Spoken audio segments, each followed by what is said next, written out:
ધોરણ 10નું most IMP chapter આંકડાશાસ્ત્રનો સ્વાધ્યાય 13.3નો 7મો દાખલો એટલે કે આપણે મધ્યસ્થનો જે છેલ્લો દાખલો છે તે જોવાના છે. તો તમને ખબર છે મધ્યસ્થમાં આપણને વર્ગ અને આવૃત્તિ આપેલી હોય છે. આપણે આવૃત્તિ પરથી સંચય આવૃત્તિ શોધવાની હોય છે. તો સૌથી પહેલા આપણે સંચય આવૃત્તિ કેવી રીતે શોધવી તે જોઈએ. તો સૌથી પહેલા અહીંયા તમારે આ જે બે આપેલા છે તે બેને અહીંયા આમને આમ રાખી દેવા. પછી આ જે બે છે એમાં આ 3 ઉમેરી દેવા એટલે કે 5. આ 5ને અહીંયા નીચે લખો અને તેમાં 8 ઉમેરી દો એટલે કે 13. હવે આ 13ને અહીંયા નીચે લખો અને તેમાં 6 ઉમેરી દો એટલે કે 19. આ 19 ને તમે અહીંયા નીચે લખો અને તેમાં 6 ઉમેરી દો એટલે કે 25. આ 25 ને તમે અહીંયા નીચે લખો અને તેમાં 3 ઉમેરી દો એટલે કે 28. આ 28 ને તમે અહીંયા નીચે લખો અને તેમાં 2 ઉમેરી દો એટલે કે 30. હવે આ જે આપણે આવૃત્તિનો ટોટલ સરવાળો છે n તે આપણો 30 થાય છે.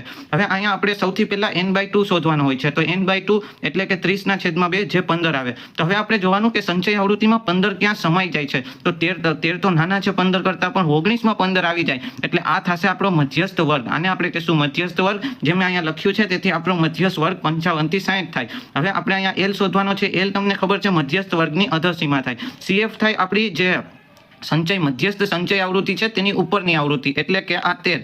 F થાય આપણી મધ્યસ્થ આવૃત્તિ અને h વર્ગ લંબાઈ તમે આ મોટા વર્ગમાંથી નાનો વર્ગ બાદ કરો એટલે તમને એ વર્ગ લંબાઈ મળી જશે તે 5 છે. હવે આપણું સૂત્ર છે m = L + n/2 - CF/F એને ગુણ્યા h. તો અહીંયા L બરાબર 55, n/2 તમે અહીંયા હવે અહીંયા એક ધ્યાન રાખવાનું છે આપણે n/2 અહીંયા કરી લીધા છે તો અહીંયા ફરીથી કરવાના નથી.